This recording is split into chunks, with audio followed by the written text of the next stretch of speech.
Welcome to student dictation 5 second बाद शुरू होगा। Ready start. राजस्थानी में एक कहावत है, छाजला बोले सो बोले, छलनी भी बोले विराम। यानी जिसकी हैसियत है उसका बोलना तो समझ आता है, लेकिन जिसकी कोई हैसियत नहीं है वह भी बोलने लगा है विराम।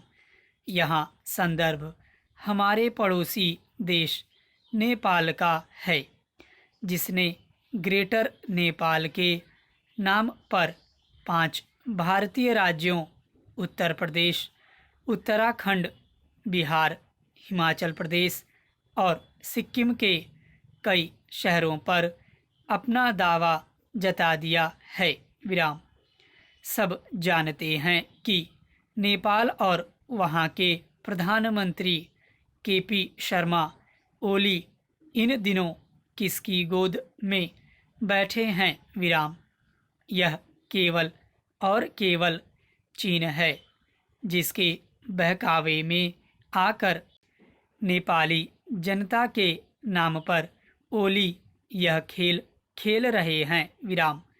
नेपाली जनता को तो आज भी ओली का भारत को छोड़ चीन की गोद में बैठना रास नहीं आएगा विराम।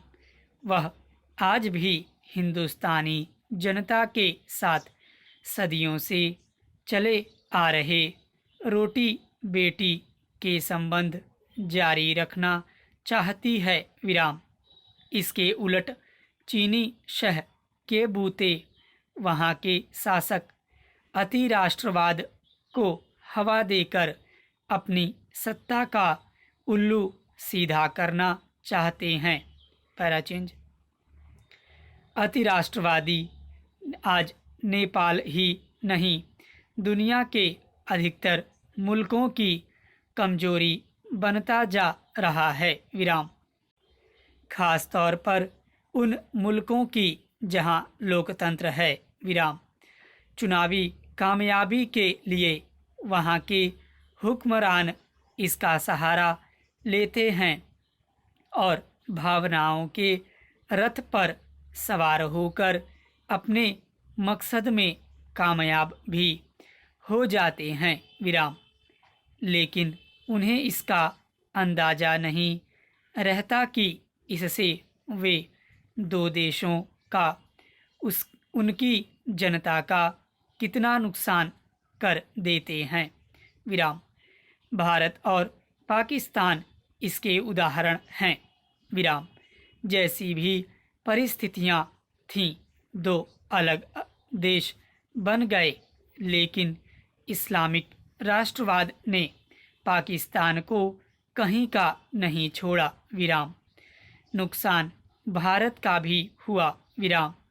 अब यदि नेपाल भी उसी रास्ते पर चलते हुए चीन का पिछलग्गू बन जाता है तो वह स्थिति हमारे लिए अच्छी नहीं है विराम। वैसे धार्मिक आधार पर नेपाल हमेशा हमारे साथ खड़ा रहा है विराम। पिछले कुछ वर्षों को छोड़ दें तो राजशाही के बाद वहाँ के लोकतांत्रिक शासक भी हमारे साथ ही चले हैं विराम। नेपाल पर चीन की गोद में जा बैठने का आरोप मढ़ने से पहले हमें अपनी उन कमजोरियों को भी देखना चाहिए जिनकी वजह से ऐसी स्थिति बनी। कुछ तो मजबूरियां रही होंगी।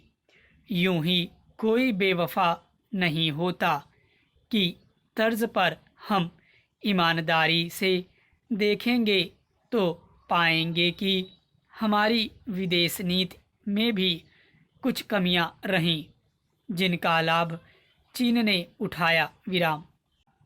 हमें नेपाल, बांग्लादेश, म्यांमार, श्रीलंका और मालदीव जैसे पड़ोसियों के लिए अपनी विदेश नीति लचीली रखनी चाहिए विराम। किसी भी कीमत पर उन्हें साथ रखना चाहिए विराम।